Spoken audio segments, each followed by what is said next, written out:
Minha internet tá boa. Maravilha. Olha lá, extingue pro ar. Ainda, olha. Então, boa noite. Começa assim já. Boa Azar, noite. nem vou gravar, minha internet tá boa. É os guri. Boa noite, Se der. quem acompanha a gente em vídeo. É com muita satisfação que iniciamos a gravação desse Talk Tackle NBA 86. 86, né, mano? 86. Barbaridade. Isso significa que estamos a 14 episódios do número 100. Aí, mesmo? ó. Matemática em dia. O que aconteceu em 1986? Vamos ver aqui, fatos. Em 86 86. Teve alguma Copa do Mundo? teve Oh. Ah lá, 86 a foi do aqui, ó. Maradona, inclusive. Eu sabia, foi a explosão em Chernobyl. não é. Isso também. E Foi, tem a Copa aliás, do que a Mundo. gente comemorou, sacanagem. Que a gente lembrou nessa última segunda-feira, né? Completou aí 35 anos, dia 26. Não comemorou, né? Né, eu falei, ele comemorou a sacanagem, a gente relembrou. Ele lembrou, isso aí. Mas- 86 foi a Copa do México, né? Isso, que daí teve o gol de mão do Maradona, o gol... Exato. Isso mesmo. Não vamos falar disso aqui agora. Não é uma Copa muito boa, né? Não. As lembranças são das piores. Prefiro- Inclusive me lembro, né? Quando a gente fala como se eu estivesse vivo, tá ligado? Não é a Copa do Mundo que o Brasil saiu considerando campeão moral? Ah, não. Isso foi Não foi 82. contra a França? Não foi contra a França em Campeão 98? moral. Campeão moral é que... Eu não lembro o que rolou, mas é que ainda era tipo aqueles triangulares finais na Ó, mano, semifinal. agora eu já vou dar aqui, deixa. Campeão moral, acho que é o pior. É mais migué do que os caras que não quer o play-in na NBA. Falei aqui. Campeão moral é mais igual migué de... migué de time que estaria classificado, agora não tá mais para do play-in e tal, os caramba quatro. É mais migué do que o prêmio jogou de igual para igual. Ah, esse é... Jogou de igual para igual. Ai, Não, jogou de igual para igual, pô. É isso acho aí. que é verdade. Fazer um podcast depois abrindo só de termos de gente miguelosa. Nada contra, inclusive tem amigos que são. Às vezes eu mesmo sou, então azar. Boa. Vamos começar o podcast então? Vamos? Não. Vamos. Muito bem, deixa eu arrumar aqui. Tudo a postos. Pá. Olha lá, hein? Informação, gol do Tolima. 1-1. Tá em 3, 2, 1. Olá, você que nos ouve. Está começando o Toco e Tackle, o seu podcast semanal sobre NBA e NFL.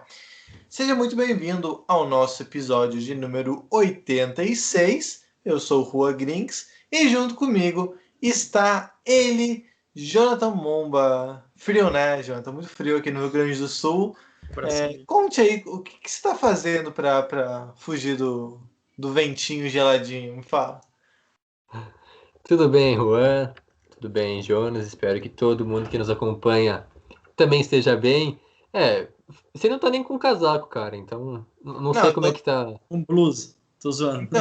Então, aqui, ó, vou até contextualizar, então. Eu tô no meu quarto, janela fechada, a porta fechada, então aqui meio que... E aqui bate sol a tarde toda, aqui. Então, não é muito gelado, mas lá na sala não tem a menor condição de estar de manga curta como eu tô. Justificado. Não, realmente, como podem perceber, estou de casaco. E também pela minha face, né? Como bom descendente de germânicos, estou corado, porque ficou frio, né? Essa semana finalmente chegou o inverno, né? Chegou o frio, né? É verdade que o inverno não começa na data que ele deveria começar, porque geralmente final de abril começa a ficar frio e aí termina lá por julho, né? O frio de verdade. Mas é isso, ele tá com saudades de temperaturas mais amenas, eu gosto bastante até, mas não é tão frio assim ainda, né? Tá tranquilo até agora, deu aquela média de 10, 12 graus, que aqui, para quem conhece o Rio Grande do Sul, sabe que é tranquilo, é questão assim, só tô usando casaco mesmo por questões de protocolo, mas é isso aí, cara. Feliz demais porque o inverno sempre chega, né? Winter is here. A gente tem um termo muito bom. Eu não sei se é só no Rio Grande do Sul, se rola no Brasil inteiro. Mas o Jonas vai poder dizer. Mas aqui é um negócio que chamam de efeito cebola. Que tu sai de casa cheio de casaco e não sei o quê. E ao longo do dia vai tirando as peças e daí chega ali né? Vai se despindo. No meio da tarde ali tá só com uma manga curta e é isso. Seminu. Mas e daí tem que colocar de novo, né? Porque esfria. Tá cuspindo verdades. Esfria tudo de novo. Mas enfim, então, como já anunciei, estamos com o time completo hoje. Jonas Faria, como vai, Jonas? Tudo certo? Cara, tudo certo, né? E aliás, aqui em Rio Preto não tem nem esse perigo, né? Não periga nem essa coisa da cebola, porque aqui, quando é calor, né? Aqui não brinca em fazer frio. Quando é calor, realmente é calor. E quando é frio, você pode saber que é mentira, né? Então, se alguma coisa começou fazendo frio, você dá um tapa, assim, que é psicológico mesmo, tá? Porque está calor, você que não está sentindo. Então, aqui não tem nenhum problema quanto a isso, né? Na realidade, até uma coisa, não sei se eu já falei em algum podcast passado, mas desde quando eu voltei de Santa Maria, eu não tirei nenhuma mais dos meus casacos do plástico, tá ligado? Eu coloquei eles no plástico e não tirei mais eles. Se eu puxar ali minha gaveta, tá tudo bonitinho ali, assim, pra não pegar pó nem nada. É uma coisa absurda. E eu espero, né, que vocês, ouvintes, vocês que nos assistem, espectadores, estejam muito bem também, se passando frio ou se passando calor. Muito obrigado de estarem aqui conosco e vamos para cima que esse episódio está maravilhoso. Muito bem, então já aproveita o embalo e fala sobre a ideia do Toco e Teco, por favor. Pois sim, a ideia do Toco e Teco é trazer os principais destaques do basquete e do futebol americano da terra dos 7 de Chicago. Como assim os 7 de Chicago? Ora, pois. O 7 de Chicago foi um dos filmes indicados, né, ao Oscar, e a gente já em outrora, né, em uma outra oportunidade, a gente já usou a terra do Oscar. Então, para não repetir, mas pegando o gancho do Oscar, que foi neste fim de semana, né, uma coisa bem aleatória também, porque a gente nem tinha, né, nem pensava que teria o Oscar. Aconteceu com filmes que também não imaginávamos, né? O vencedor foi o Nomadland, que nem, né, assim, americano foi, tudo bem que a atriz principal até que ganhou o Oscar de melhor atriz, a Frances McDormand, ela é americana, e então também um salvinho para ela. Para o 7 de Chicago, né, que é o filme que não ganhou o Oscar, mas que a gente fez essa menção honrosa por se tratar justamente dos Estados Unidos. Ou seja, meus caros ouvintes e espectadores, a gente está cavando fundo para encontrar uma referência aqui para o Toco e Teco. Se você tiver alguma referência mais interessante, mais top, duvido que vai ser melhor do que essa. Capaz. Mas manda para a gente nos comentários, no direct. Tamo junto e a gente vai falar aqui no nosso podcast. Vai daí. Se o Michael Jordan não tivesse ido jogar beisebol, talvez seria um excelente trocadilho, né? O 7 de Chicago. Mas como ele resolveu ir jogar lá no beisebol, jogar na segunda divisão da MLB, aí acaba sendo nas minors. É menos, né? Nas ligas menores. MLB, porque também daria certo, né? Uma Minor League. Mas enfim, é só o 7 de Chicago, não falei, mas é referente lá às coisas da Guerra do Vietnã, protestos contra a Guerra do Vietnã, que os 7 aí de Chicago foram presos, acusados de conspiração com os comunistas, lá, toda aquela coisa. Então é isso. Uma sinopse filme, perfeita, né? Uma sinopse. Da Netflix, aliás, a Netflix foi muito premiada, né? A Netflix foi bem premiada no Oscar aí. É um filme bem interessante até, conta uma boa história. E é um filme com o Sacha Baron Cohen, né? O Cohen, que é famoso ator de Borat. Esse filme quem? do Borat. Borat, em português, é o Borat. Mano, eu jurei que você tinha falado um palavrãozão, tipo, do nada. Eu falei, o quê? De graça. Você assistiu o Borat? Não. Com um maravilhoso filme de comédia, meio distópica.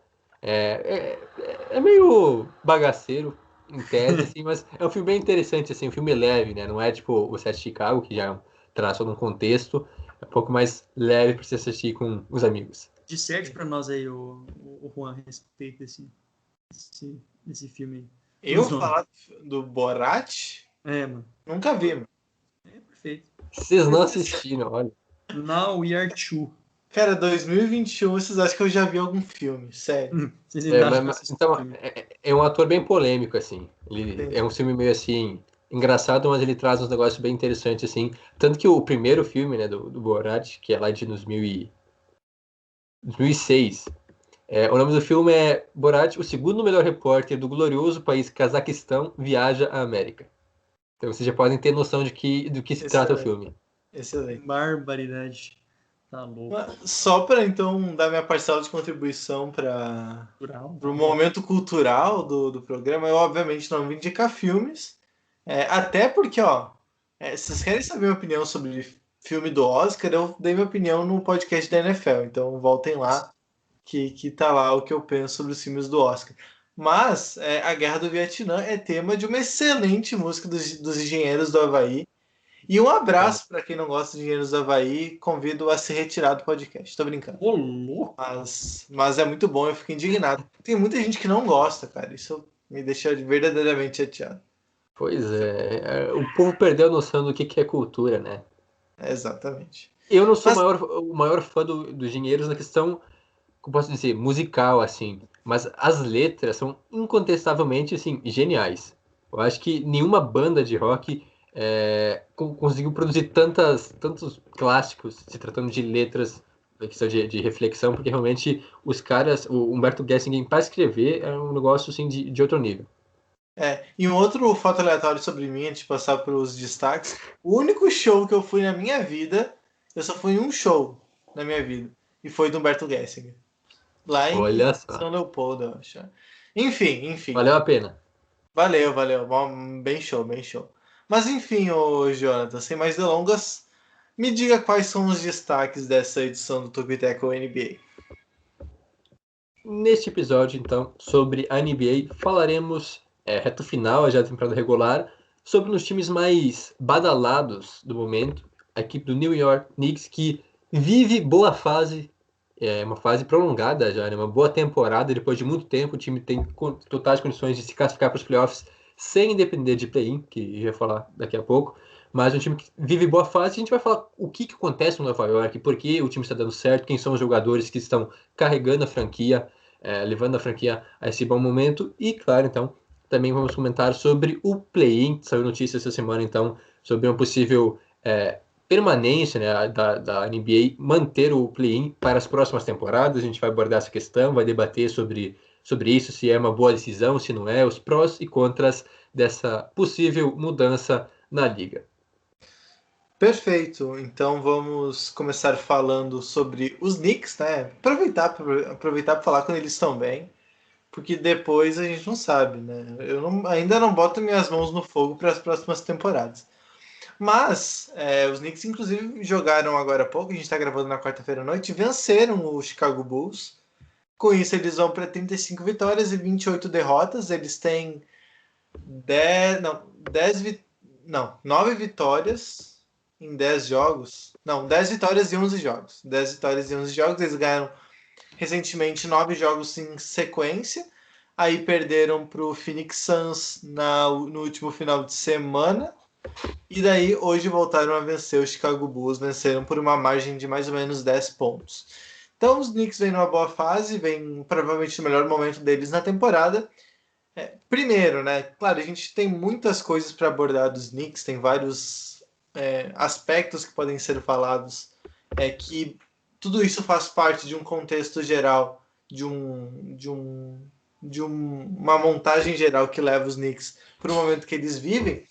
Mas, sem dúvida, imagino que seja já um consenso, inclusive, por conta da defesa, que é o grande diferencial dos Knicks, o que é muito importante, porque ter uma defesa boa faz com que seu ataque seja, no mínimo, funcional, né? Porque pode gerar alguns contra-ataques, embora os Knicks não sejam das equipes que mais gera turnover, né? Que mais força turnover, mas que por vezes consegue essa defesa abastecer o ataque, o que é importante.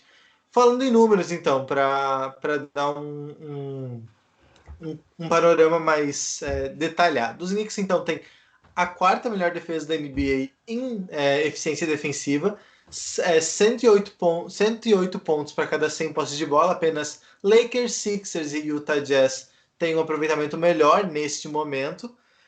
Eles também são das equipes que cede um dos menores aproveitamentos em arremesso. Não vou lembrar quanto o número exato aqui, depois eu busco e falo, mas eles geram muitos arremessos difíceis, são sempre arremessos muito contestados, tanto do perímetro como do garrafão, o que também exemplifica um pouco disso que eu falei. Eles não provocam tantos turnovers, mas em compensação, eles tomam poucos pontos porque o adversário tem dificuldade em ficar livre ou de conseguir gerar situações muito claras de ponto. Falando da defesa dos Knicks, mais ou menos é por aí, o que já é mais ou menos uma tradição também dos times do Thibodeau, né? Por exemplo, ele é um treinador conhecido por montar boas defesas. A defesa dos Knicks sempre foi um caos nesses últimos anos, e ele, pelo jeito, conseguiu ajeitar sem mexer tanto no elenco. A gente vai falar depois do que mudou em relação às últimas temporadas, quem chegou principalmente. Mas o elenco, a base, digamos assim, é muito parecida com a dos anos anteriores. E é muito interessante isso, né? Como que a defesa mudou rápido com o Thibodeau em uma temporada, porque realmente era desastrosa há algum tempo, já nos últimos anos. E como o Juan já colocou, é a quarta melhor defesa no geral, né? No rating defensivo. É o time que menos sofre pontos, né? No total, uma média de menos de 105 pontos por partida, o que é muito bom realmente. Ele permite pouquíssima pontuação. O adversário também não faz tantos pontos, essa é a verdade. Também é um dos times que menos pontua relativamente, mas toma pouquíssimos pontos, por isso fica com um saldo positivo aí no diferencial. Mas, claro, a gente pode já entrar em outros assuntos, mas para um pouco mais, as adições que chegaram para mudar esse time acabaram elevando o nível do time, tanto ofensivamente quanto defensivamente. Defensivamente, nem tanto, até porque o time já estava ajustado desde o início da temporada, meio que já vem consolidado desde as primeiras partidas. O Thibodeau chegou aí, basicamente, antes de melhorar o aproveitamento no ataque, nas bolas de três, ajeitar a defesa. Porque tem aquela história, né? O melhor ataque é a defesa?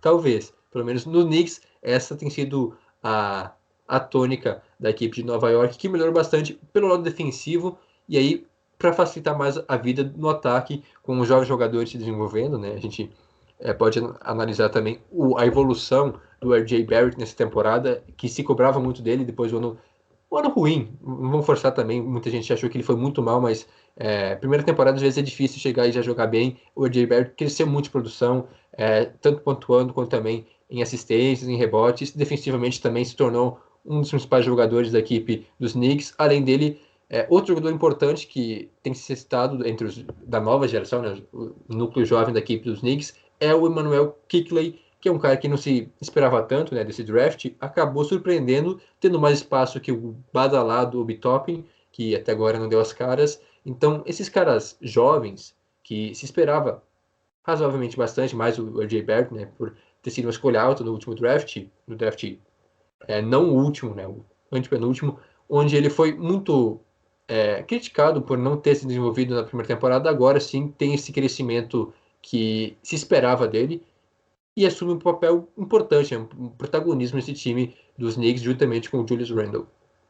É interessante quando a gente pega a chegada do Thibodeau e a gente falava que ele gosta de jogadores experientes, gostava de jogadores experientes, tem essa filosofia de aproveitá-los, e a gente observa muito aquilo que ele fez quer dizer, semelhanças com o Bulls lá em 2010, 2011, que ele também pega o Bulls com o Derrick Rose, com o Joakim Noah, o Luol Deng, o próprio Taj Gibson.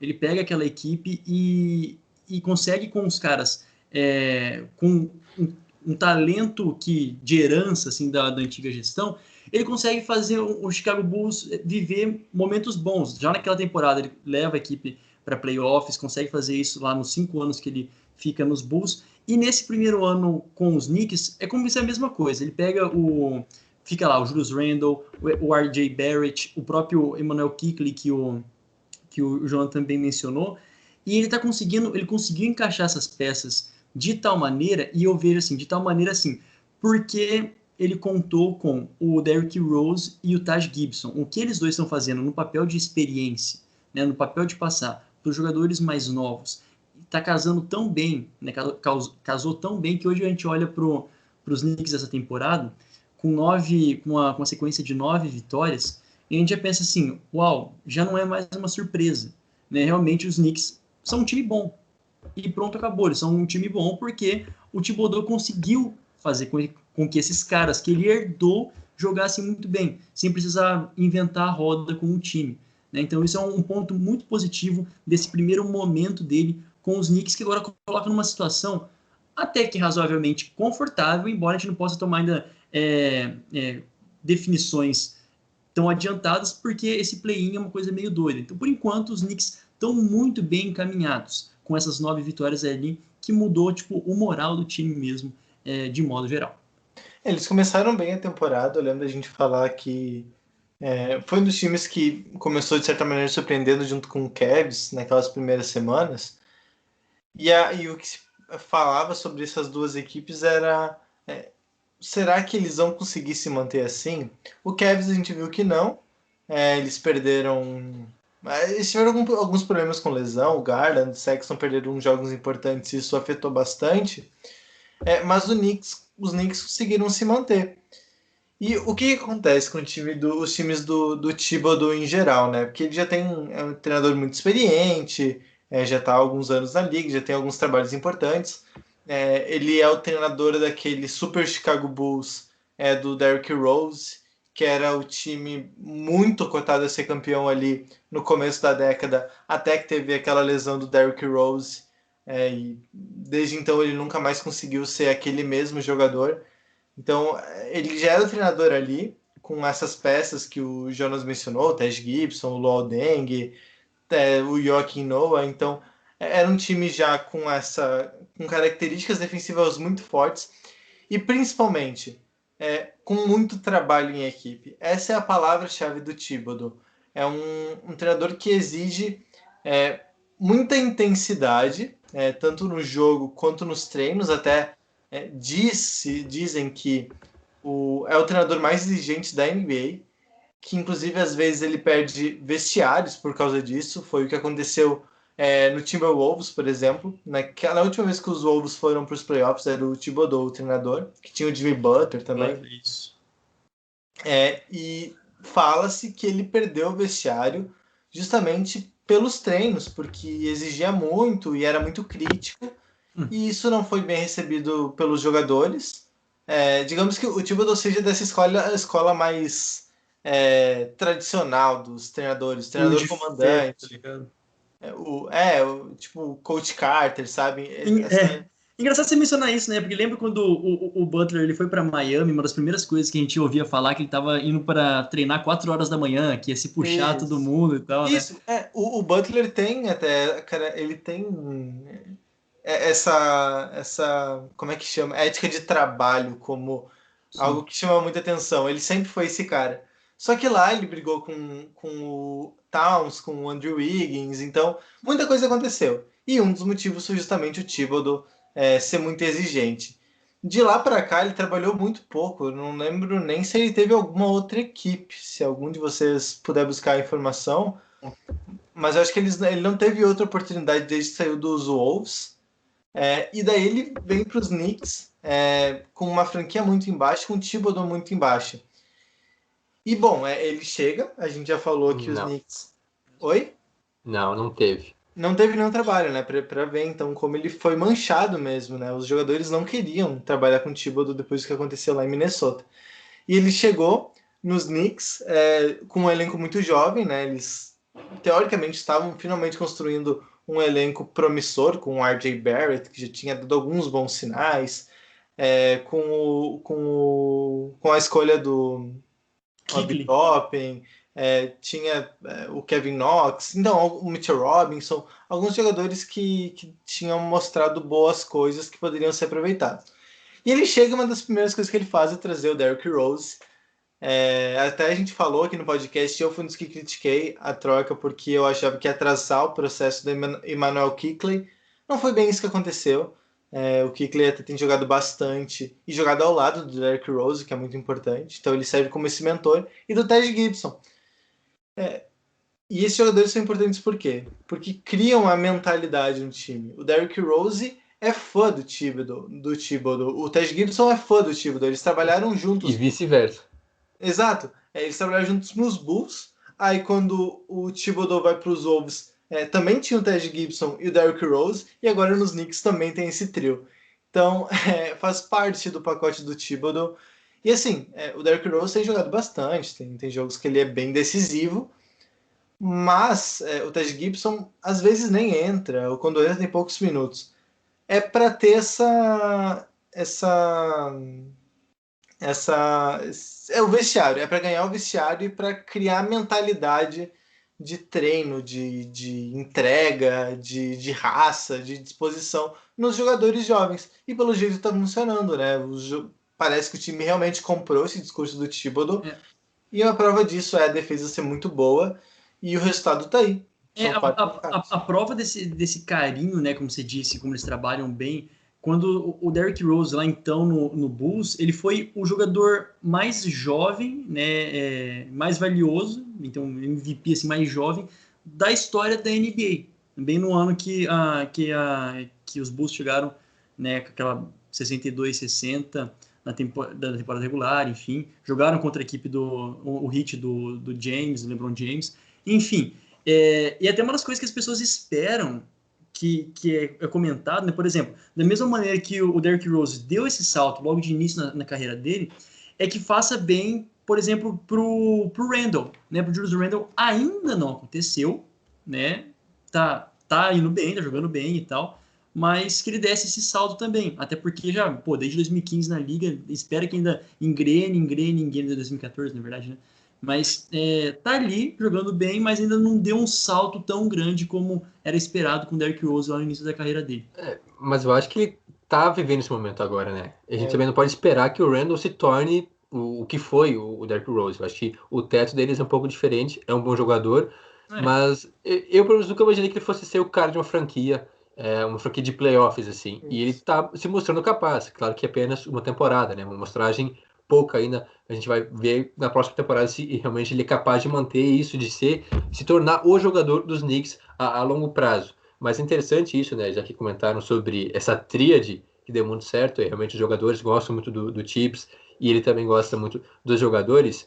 E é interessante porque não deu muito certo, na verdade, lá em Minnesota, né? Quando ele levou o Derrick Rose e o Taj Gibson.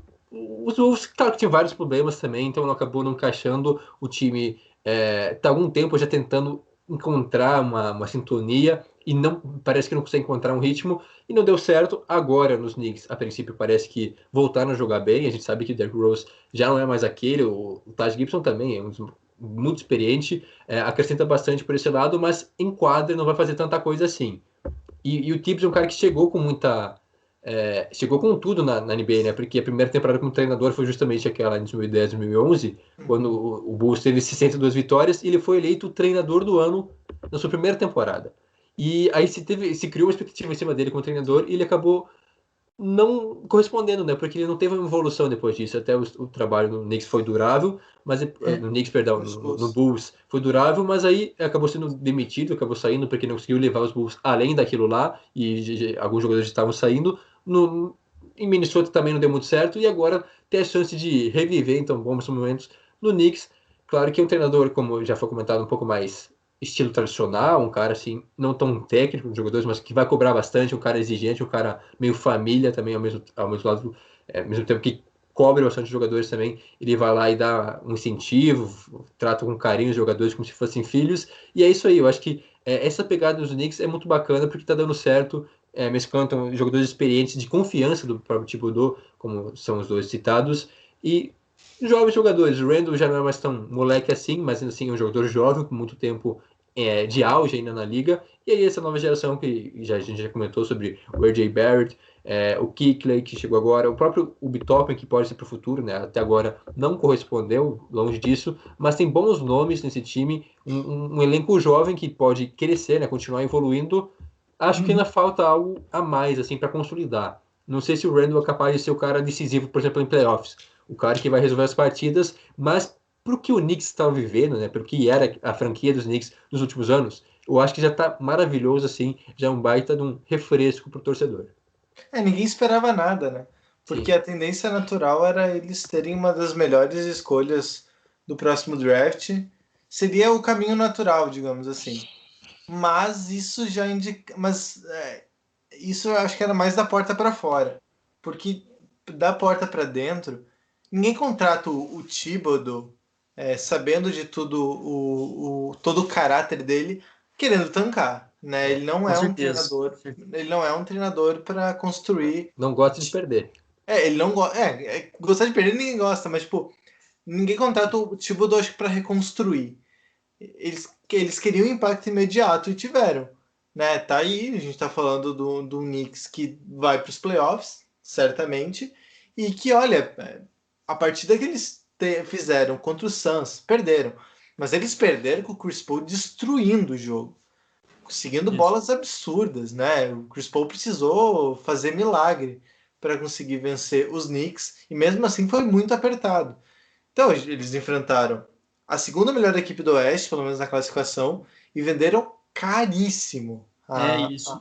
a vitória.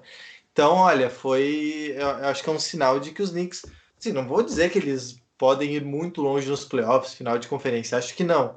Mas deram sinais de que eles podem fazer a vida de qualquer time muito complicada, né? Mais do que se esperava, apesar do bom desempenho. Até com a derrota, eu acho que ter perdido da maneira que foi, acho que a mensagem é muito positiva. Porque, assim, uma derrota para mais, para menos, nessa altura não faz mais tanta diferença para esses times que estão basicamente, praticamente classificados. Mas a maneira que jogaram, acho que diz muito. Eu acho que a grande questão, né, Juan, é mudança de cultura para os Knicks, né? Acho que é mudança de cultura num nível tão grande que a gente até ouviu falar que, poxa, consegue um respeito os Knicks que, pô, desde 2013 não tinha uma campanha que pelo menos terminasse com um recorde, né, melhor do que 50%. Pode ainda uma tragédia acontecer? Pode, mas assim, seria uma tragédia mesmo se isso acontecesse com os Knicks mais um ano. Mas o que a gente pode perceber é que é uma mudança de cultura, e tem uma aspas do Loldeng, uma vez que ele disse num podcast lá para aqueles podcasts dos times mesmo pro Bulls, né, para lá do Bulls, falando que o Thibodeau é mal compreendido, no sentido de que ele entra, ele tem ele gosta de estar no controle, ele gosta, e você tem que entender de bem isso, você tem que entender que ele quer vencer e não importa mais, é tudo sobre vencer. Né? E às vezes foi isso que aconteceu nos Wolves, que talvez não tenha caído tão bem assim no momento, mas é que ele mudou uma cultura, que ele mudou uma mentalidade, colocou os caras para trabalhar em sério, né? E para olhar, pô, são os Knicks que estão levando chinelada há anos, são alvo de chacota também há anos, pô, vamos fazer alguma coisa, caramba. Né? Então isso é muito positivo mesmo, muito legal. Isso, e até essa questão de estar com uma cultura diferente, isso gera resultados até. Porque, ó, talvez o RJ Barrett não vire um grande jogador. Talvez o Emmanuel Quickley não vire uma estrela. Talvez o Obi Toppin não vire uma estrela também. Mas os Knicks, a gente tem que lembrar que eles estão no maior mercado da NBA. Nova York é o maior mercado da NBA. Então, naturalmente, eles já atraem jogadores. Por que os jogadores estão esnobando os Knicks há tanto tempo? Isso virou motivo de piada. Porque é uma franquia desorganizada, é uma franquia que sempre dá alguma furada, sempre faz alguma bobagem, comete algum erro muito infantil, e os jogadores começam a ter receio. Mas, por exemplo, os Nets, tá? Que também ficam em Nova York, né? Ficam só no Brooklyn, mas ficam em Nova York. É isso. Também uma equipe que esteve muito tempo no marasmo, com muitos problemas, teve uma temporada muito organizadinha. Que ali quando jogou o LeVar, o Dino Weed, o Joe Harris, quando eles foram uma ou duas temporadas mostrando organização e competência, pronto. Kevin Durant, Kyrie Irving, depois James Harden. Acabou. Acabou, já são candidatíssimos a serem campeões. Então os Knicks têm isso, né? Eles só por estarem em Nova York já atraem estrelas. E agora, mostrando organização, competência, tendo um front office organizado, que planeja, que pensa, e eles mudaram praticamente todo o front office nas últimas temporadas, acho que foi na última off-season, teve uma mudança bem grande por lá. Eles estão mudando, eles estão se organizando, e pode ser sim que em breve agentes livres importantes tenham mais interesse. Inclusive o Zion andou falando, né? Que o sonho dele não, que ele falou que jogar em Nova York, é o segundo melhor lugar para jogar na NBA. Só perde para New Orleans. Aí deu uma puxada de saco, né? Mas, tipo, é que uma puxada de saco fortona, né? Mas, enfim, nada contra, né? Inclusive tem amigos que torcem, mas, enfim, né? Tô zoando. É que é toda aquela aura, né, em cima do Madison Square Garden, né? Que é o templo do templo, assim. E é muito isso. Se mostra uma luz, um lampejo de um caminho a ser, né, trilhado, ficou até poético, né? Os jogadores realmente topariam, né? Como o Topping topou, né? Enfim, topariam ir para Nova York. E até, se não me engano, os Knicks na temporada que vem vão ter de possibilidade de contratação dos mais dinheiro mesmo para contratação. Então, as equipes aí que vai ter esse atrativo também de oferecer salários um pouco mais gordos, né? O que já é uma vantagem para jogador experiente, né? Cara que quer ganhar o seu dinheirinho num lugar organizado. E esse vai ser o teste de fogo, porque não tem nenhum free agent muito importante na próxima off-season. Assim, não tem Kawhi, não tem LeBron, não tem... O Lowry não vai o ser? O Kyle Lowry talvez seja o mais importante. O Lonzo Ball também. DeMar DeRozan também não vai ser? DeMar DeRozan. Né? São jogadores... O Chris Paul também pode se tornar mas não tem nenhum assim que muda o patamar de uma equipe. Ou provavelmente vai mudar tanto quanto um LeBron mudaria, por exemplo. Mas aí que é a prova de fogo. Eles não darem muito dinheiro no jogador médio. Porque os Knicks fizeram isso por muito tempo. Por muito tempo. Eles deram muito dinheiro a jogadores que não valiam a pena. E isso minou a equipe por muitos anos. E agora que eles estão se organizando, eu acho que eles estão no caminho certo. Uma prova é não terem feito nenhum movimento bizarro na trade deadline, né? Precipitado, assim. Não empolgou, né? E era bem isso, que a gente olhava os Knicks com essa coisa de, nossa, empolgou de maneira cega, né? Empolgou só porque empolgou, tá ligado? Empolgou porque... Não, exato, eles... Até vou querer entrar no assunto do Julius Randle, que é o protagonista da equipe nessa temporada, porque ele é um exemplo disso. Ele é um exemplo disso. Porque assim, ele começa a carreira nos Lakers, ele é draftado pelos Lakers, aí ele vai para New Orleans na troca do Anthony Davis, quando o Lakers manda todo o berçário deles para New Orleans para pegar o Anthony Davis.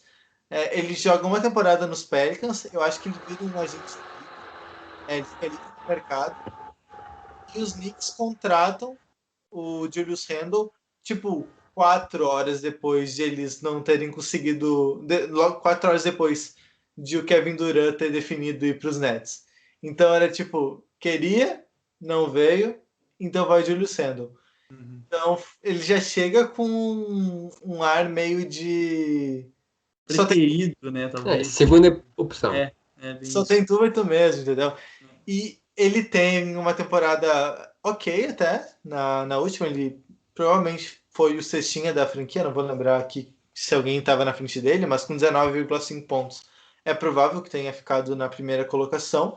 Mas o mais interessante da última temporada para essa é o aumento do aproveitamento nas bolas triplas do Julius Randle. Inclusive tem um vídeo do Bola Presa no YouTube essa semana sobre o Julius Randle, que fala justamente disso. Eles falam do Julius Randle e traz essa questão das bolas triplas. Uma estatística muito curiosa, tá? Na última temporada, 2019-2020, ele arremessou 27,7%. Teve 27,7% de aproveitamento nas bolas de 3. Isso é ridículo. É um aproveitamento horroroso, assim, péssimo. Não deveria ter arremessado nem metade disso. E nessa temporada, ele tem aproveitamento de 41%. Chutar mais de 40% nas bolas do perímetro é nível elite. Klay Thompson, Stephen Curry, Joe Harris. É nesse padrão que eu tô falando. É um cara que é especialista. Chutar mais de 40% é coisa de especialista. Absurdo. Hoje em dia na NBA. E é o maior aumento de uma temporada para outra, né, de temporadas consecutivas da história da NBA. Nunca um jogador passou de menos de 30% para mais de 40% de uma temporada para outra, chutando pelo menos 200 bolas, que daí é o que um arremessador médio tenta por temporada. Ele nunca teve, né, uma carreira com aproveitamento de 40%, nem de 40%, né? O maior foi de 34%, né? Isso, 84 em New Orleans, chutando quase 3 bolas a menos que ele chuta hoje por jogo. Então ele acertava ok na média ali da liga, mas tentando bem menos. Então é muito interessante ver isso, porque o Charles Oakley, ex-jogador dos Knicks, falou que o Julius Randle é um Zion Williamson melhorado. Aí fica difícil, né? Aí fica difícil. Mas o ponto dele não era... Como é que eu vou dizer? Não era de um âmbito geral. Acho que eu consegui entender o que ele quis dizer. Ele foi meio hiperbólico, mas eu entendi. Porque o Zion ele não arremessa. Ele é sensacional no garrafão, é o melhor jogador da NBA no garrafão, debaixo da cesta, mas ele não arremessa. O Julius Randle tem mais ou menos o mesmo porte físico, eles jogam na mesma posição, eles têm algumas características semelhantes, de ser um jogador mais alto que consegue armar, com muitas aspas, armar o time. Né? O Zion é muito melhor nesse sentido, mas o Julius Randle fica bastante tempo com a bola. Só que o Julius Randle arremessa. Só que tem uma coisa, no que o Zion é genial, o Randle é muito ruim. Ele tem um aproveitamento bem baixo no garrafão, ou seja, ele tem dificuldade para infiltrar, para enterrar, para dar bandeja contestado. Já o Zion é genial nisso, porém não arremessa. Então, quando ele diz que o Randle é um Zion melhorado, ele quer dizer nesse sentido, de ele ser mais completo, entre aspas, no ataque, né? De ter mais armas, de não precisar... Mais versátil. Mais versátil. Uma arma a mais. Mais versátil. Ele consegue ser mais agressivo, menos agressivo, mas ele consegue ser mais eficiente no ataque, eu acho. Ele não fica tão dependente de entrar no garrafão. E isso da bola de 3 é interessante que ele não aumentou só o aproveitamento, né? Mas também ele começou a chutar mais. Ele tenta mais bolas de 3 e acerta mais, porque como já foi dito, ele tinha apenas uma única temporada com aproveitamento acima dos 30%.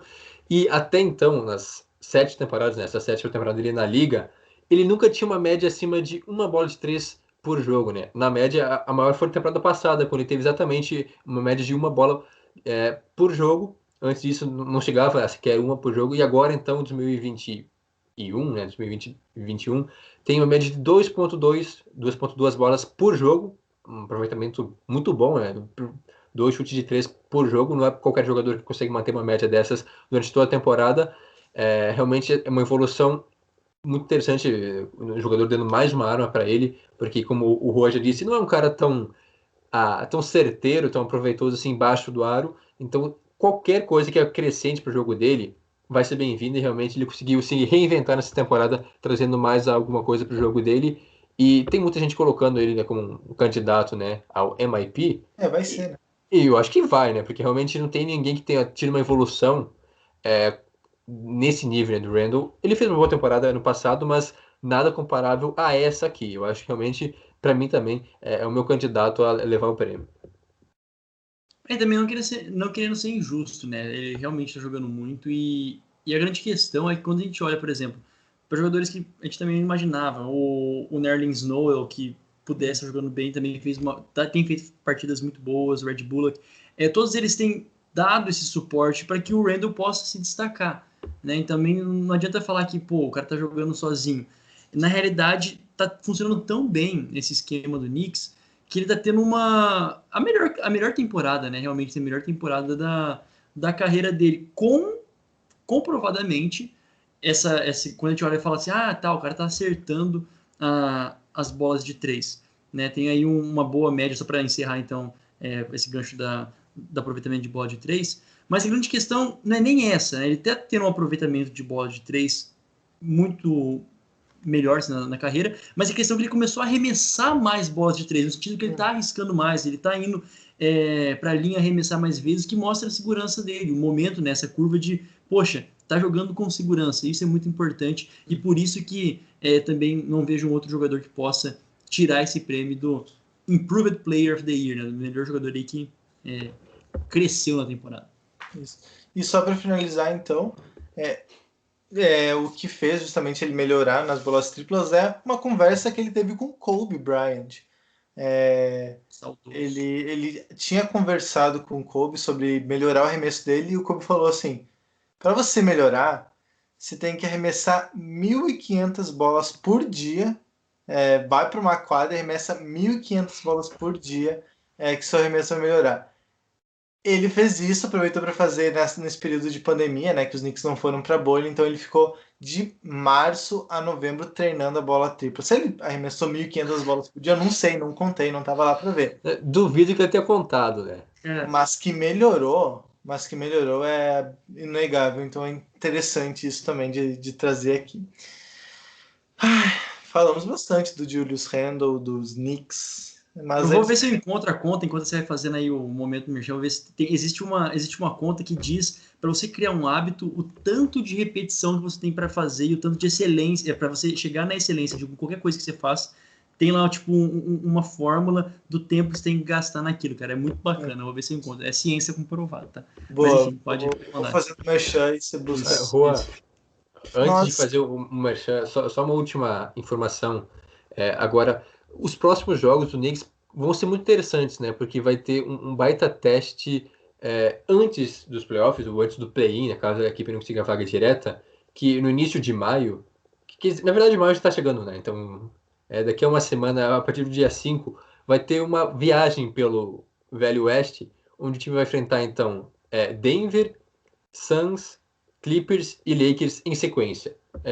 Eu acho que vai ser uma baita sequência para realmente ver o que os Knicks são capazes, se vão conseguir jogar de igual para igual esses jogos, vencer talvez um ou dois contra esses adversários de playoffs também, né? Não vão se enfrentar nos playoffs, mas são times que vão se classificar para os playoffs do outro lado. Então essa sequência eu acho que vai ser realmente um divisor de águas para ver do que os Knicks são capazes em pós-temporada também.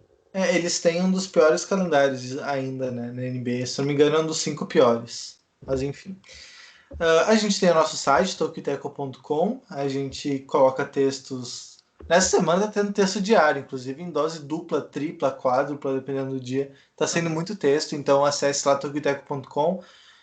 Podcast NBA, mas estamos produzindo muito sobre a NFL, muito sobre o draft, sobre as necessidades do time, o que dá para esperar para a temporada. Então, confere lá, que tá tudo. Inclusive, esse podcast provavelmente vai ao ar pós o draft da NFL, mas quer conhecer, caso tenha um time na NFL e quer saber mais sobre um jogador importante ali que seu time draftou na primeira rodada, provavelmente, dá um confere lá que provavelmente tem uma análise do Jonathan para ele. A não ser que teu time tenha feito uma burrada muito grande, que daí a gente não tem como prever, né? Fica difícil.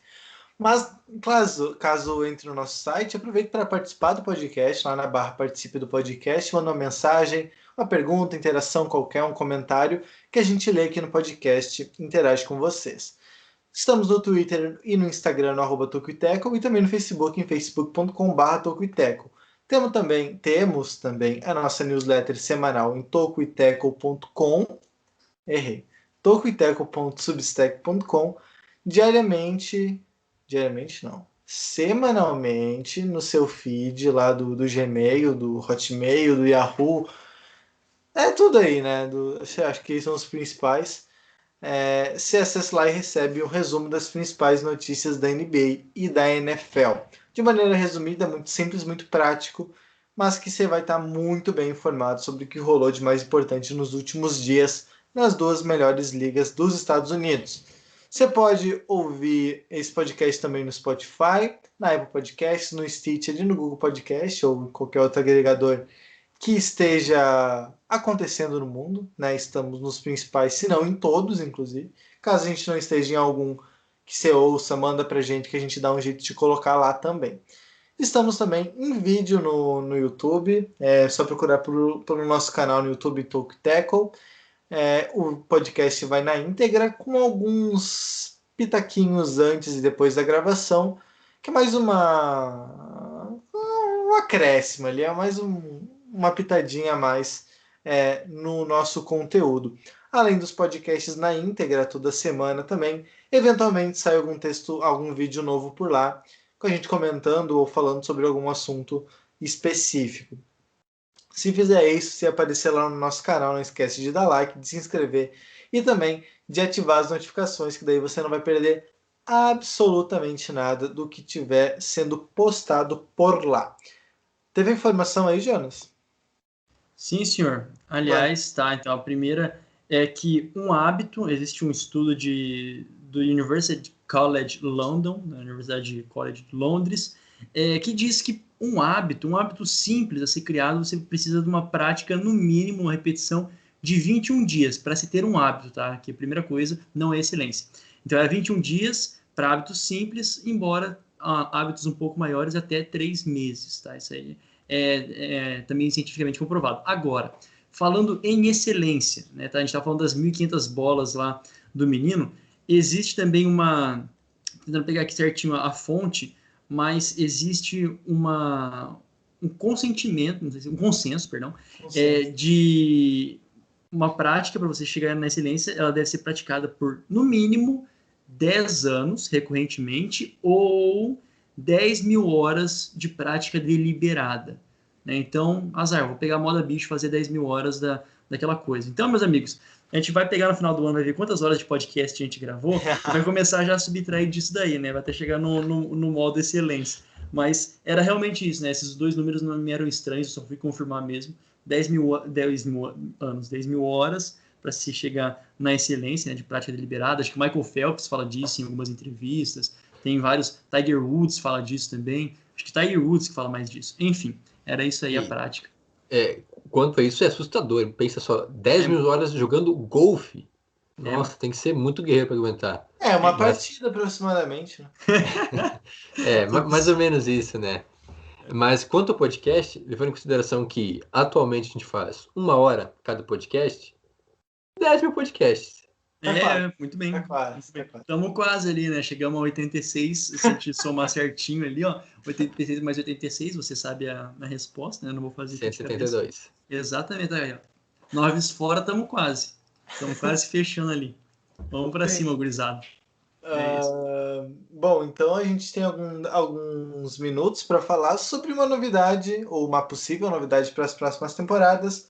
Um assunto um pouco polêmico, não vai dar para a gente entrar tanto no mérito, porque não temos mais tanto tempo para isso, mas acho que fica legal a informação e algum debate mais sintético em cima. Direto ao ponto. É uma matéria da Sports Illustrated, escrita pelo Howard Beck, repórter da Sports Illustrated, que fala então de um projeto que a NBA tem de fazer a manutenção do play-in para as próximas temporadas. O play-in, para quem não sabe, é o torneio de. É uma repescagem ali para os times não tão bem qualificados para os playoffs entre o sétimo e o 10º nessa temporada. Eles vão jogar ali algumas partidas e os dois melhores, digamos assim, não é bem isso, mas tem um vídeo meu falando sobre o play-in, então lá vai estar mais completo. Mas os times que melhor se saírem nesses confrontos estarão disputando os playoffs, então do sétimo ao 10º. Por que é considerado um sucesso na NBA? Porque pela primeira vez na história a gente chegou num ponto da temporada onde tem tantos times ainda com possibilidade de pós-temporada. Isso nunca tinha acontecido, se eu não me engano, em todos os tempos da NBA. Claro, porque agora a gente tem 10 vagas em vez das usuais 8 que já são há muitos anos, né? Muitas décadas na NBA. Então é considerado um sucesso porque o que a NBA tenta combater, digamos assim, não é bem a palavra, mas ela tenta evitar, é o tank cedo. Descarado também. O tank descarado e muito precoce. Né? Metade da temporada não dá mais, dane-se. E agora, tendo 2 vagas a mais, teoricamente, mais times estão sonhando. Né? Por exemplo, times que estão em tanque mesmo, assim, que não tem como negar nesse momento, a gente tem o Magic, Pistons, o Cavs na Conferência Leste, e no Oeste a gente tem Rockets, Wolves e Thunder. O Kings está ali na beiradinha, está muito perto, mas ainda tem alguma chance de ir para o play-in, e imagino que, sei lá, vai 5, 6 vitórias seguidas, volta a sonhar. Mas então tem muito time na disputa. E além, mais interessante que isso, além de evitar o tanque muito cedo, né, muito rápido na temporada, também tem uma disputa por posição lá em cima. Porque tem gente querendo fugir do play-in. por que ficar em sétimo se eu posso ficar em sexto e me classificar direto para os playoffs? E é uma disputa que está se desenhando nas duas conferências. Por exemplo, no Oeste, a gente tem nesse momento Mavs, Blazers, Grizzlies e Spurs. E Spurs, vou até os Spurs. São 4 times separados por 2 jogos e meio.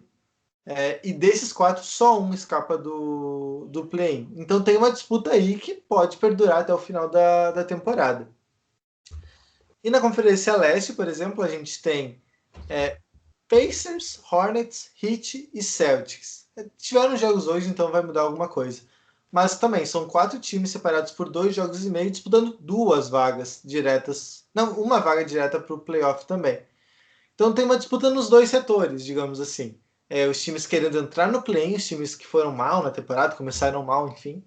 E os times que deram uma derrapada e agora não querem ter o risco de cair antes dos playoffs.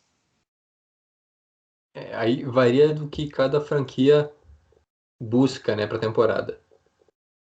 Eu acho que de maneira muito sucinta, por exemplo, o gancho do Tom, quer dizer, do Thibodeau, ele pegou e disse numa declaração que ele é também a favor, né, do play-in, e a justificativa dele, concordo, né, que muitos times estão envolvidos em jogos importantes. Eu estou pegando isso aqui, até essa matéria aqui do The Playoffs, em que eles anunciaram isso.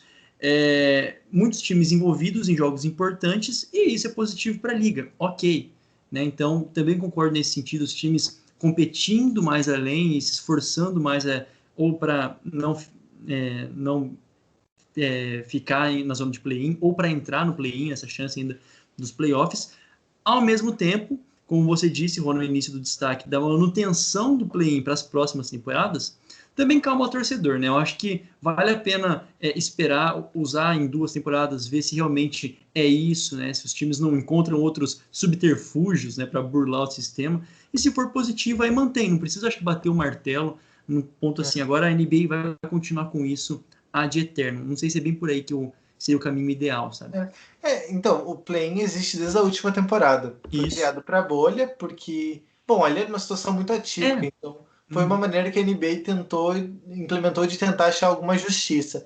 Na prática, teve só um jogo entre Grizzlies e Blazers, que os Blazers ganharam, então foram para os playoffs.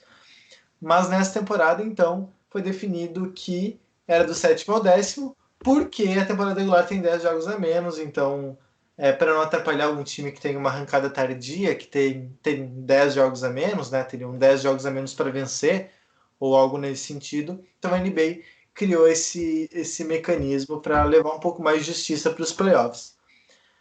Isso na teoria, né? Na teoria, isso foi aprovado em unanimidade entre os donos das franquias e também foi aprovado pelo sindicato dos jogadores. Então, isso na teoria. Só que na prática, eu acho que tem uma questão comercial aí, mais do que qualquer outra coisa. E não digo que está errado, né? A gente sempre, isso aqui é só pensando no dinheiro. Mas, assim, é o que o Thibodeau falou. Quanto mais jogo competitivo tiver acontecendo, quanto mais times interessados, melhor para os times, melhor para os jogadores e melhor para a liga. Porque vai ter mais torcedores. E para os torcedores. Oi? E para os torcedores também. E para os torcedores. Ninguém quer ver um jogo, uma lavada. A gente tem. Claro, a próxima geração do draft é muito boa. Tem um top 5 que entra em qualquer time e pode mudar o destino de qualquer franquia, se tudo der certo.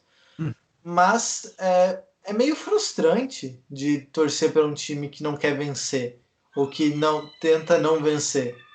Então, meu Deus, uma gritaria aqui, eu não sei o que aconteceu. Tá louco, tu levou até um susto, velho.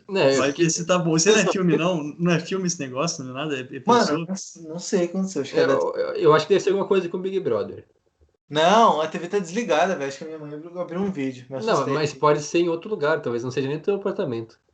Tá pegando Não tem fogo no vizinho, não. apartamento, maluco. Imagina. Que barbaridade. Acho que não é o caso. É meu Mas favorito.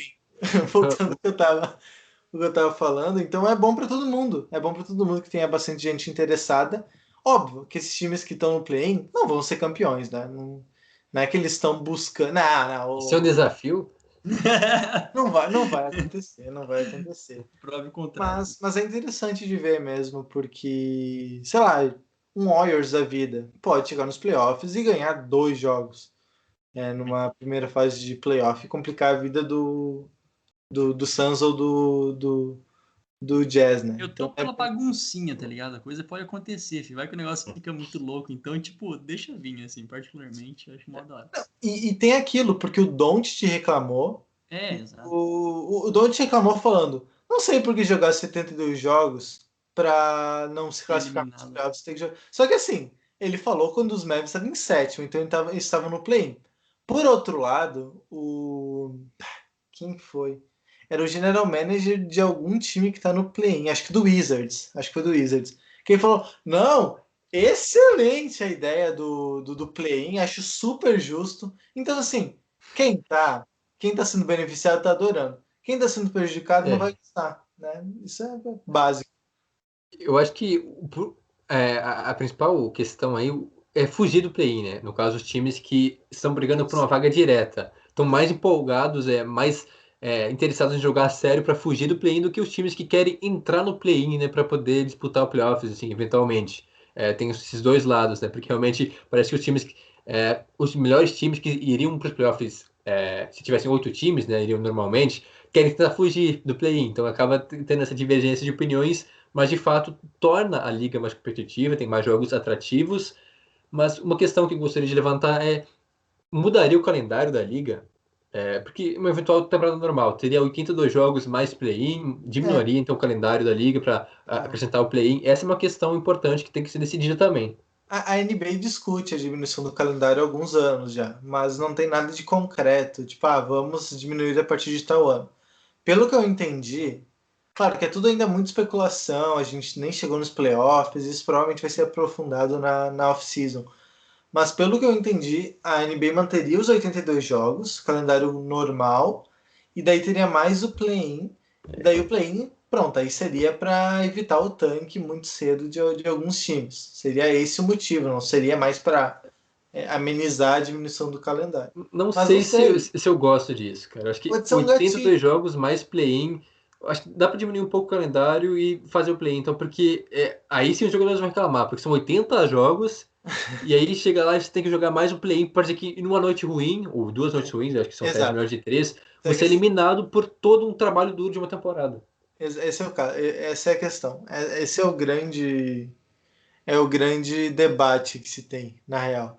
Mas pode ser um gatilho, porque se a NBA está considerando diminuir o calendário, pode ser que É. seja o primeiro passo para uma redução, que é algo que eu acho que já teve mais longe de acontecer, para ser sincero. A NBA já foi mais conservadora com o número hoje em dia. Ela começa a olhar com mais carinho, até porque o caos que foi essa temporada em termos de lesão, em termos de quantidade de jogos por semana, acho que essa bandeira vai ser levantada muito fortemente na pré-temporada ali. Acho que vai ter muito dono e general manager e jogador importante pressionando a liga para fazer alguma coisa em relação a isso.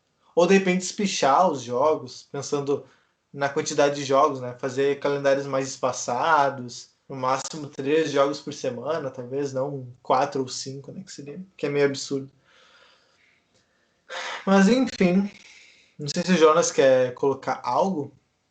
Não, eu tava até pesquisando também que o Mark Cuban, né, o dono dos Mavs, também era contra. Enfim, o complô ali dos Mavs.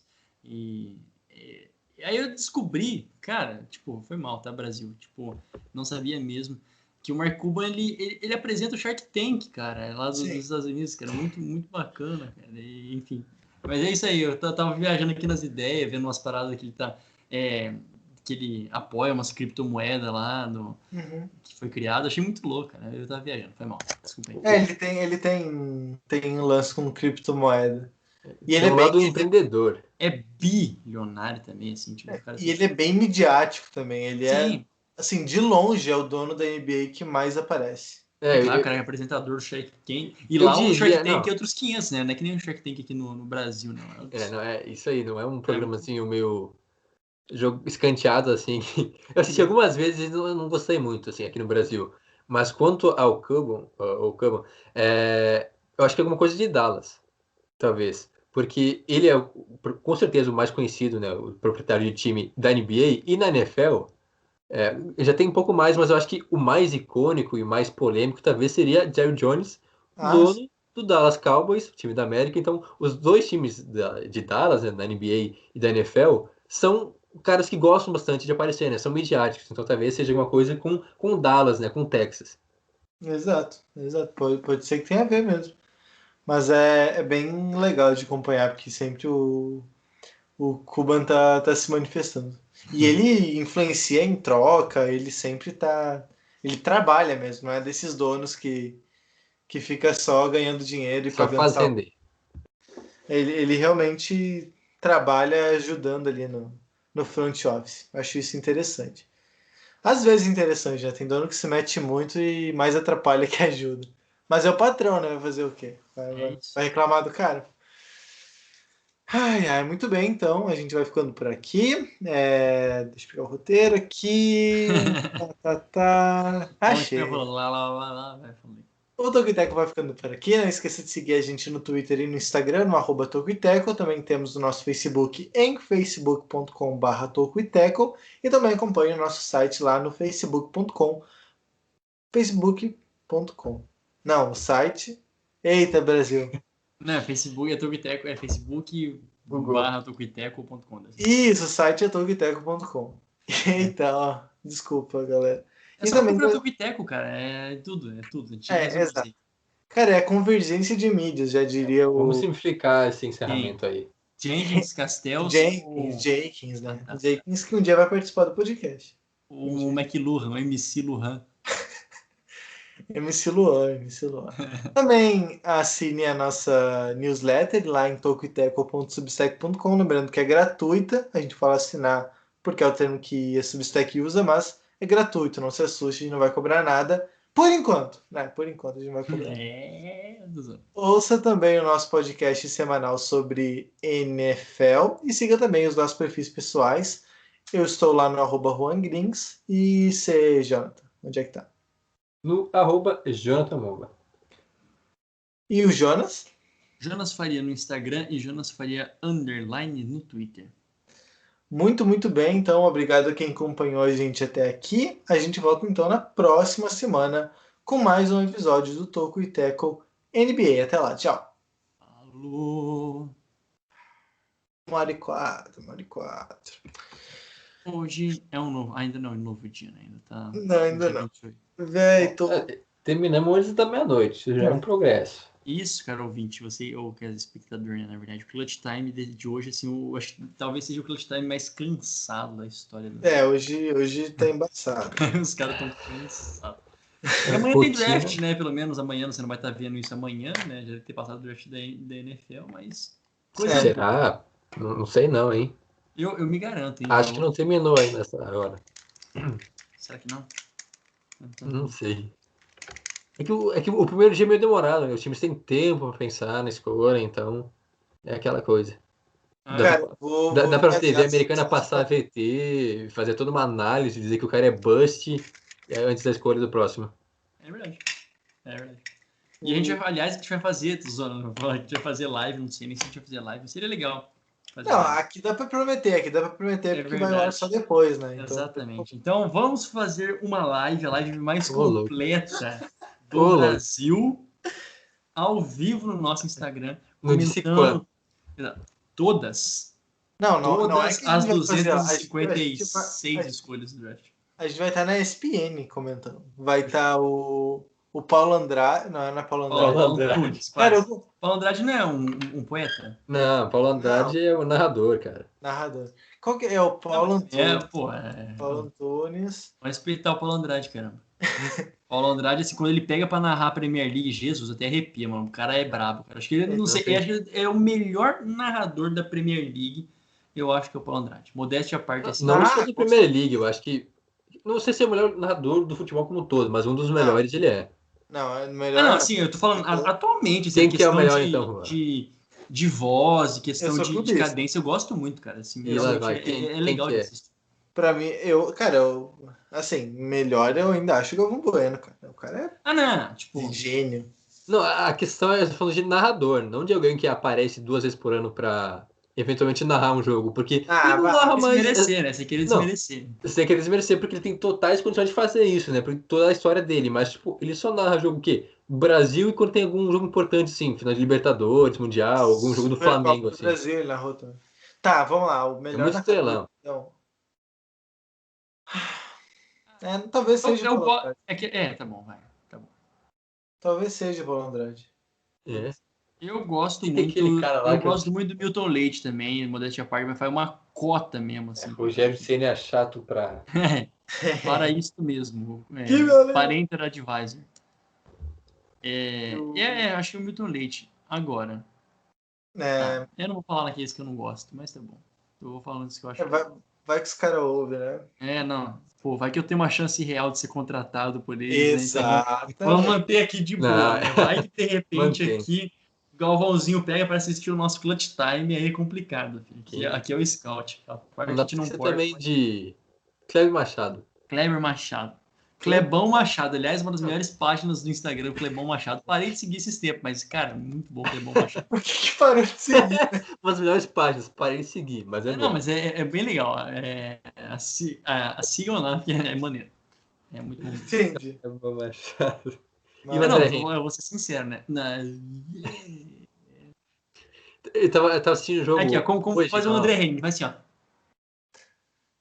Ô, louco. É quando ele vai fazer. não, mas o André Renin, o pessoal criticava muito. Mas eu tava pensando nisso hoje. Cara, ele melhorou muito. Não, melhorou. Melhorou Então, muito.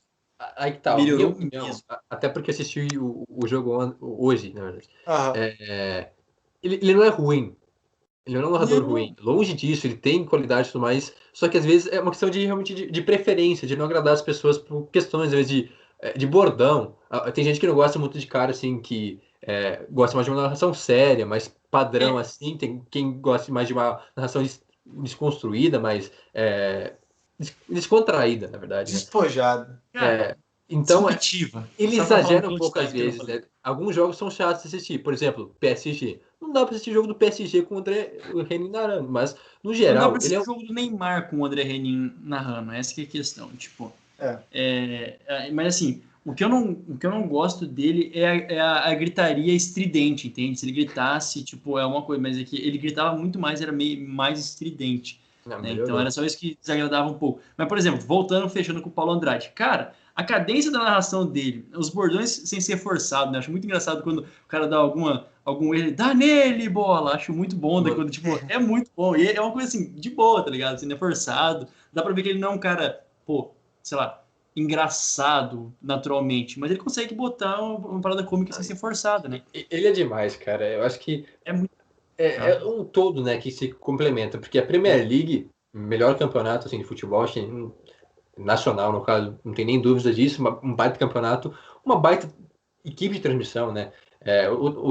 O comentarista mudou recentemente, né, na ESPN, tem mudança, mas o narrador é o mesmo. Eu acho que realmente o Paulo Andrade já está se criou um vínculo entre a Premier League e ele, porque realmente é muito marcante a narração dele, muito, como o Júnior disse, cadenciado, um cara que passa qualidade, um profissionalismo assim imenso, desde que eu acompanho a Premier League, ele narrando e ele nunca me canso, cara. Eu acho que é sempre Não. bacana quando ele é o narrador do jogo, não desmerecendo os demais narradores também do grupo da Disney, né, que transmite a Premier League, mas ele Inclusive é fora de também. série.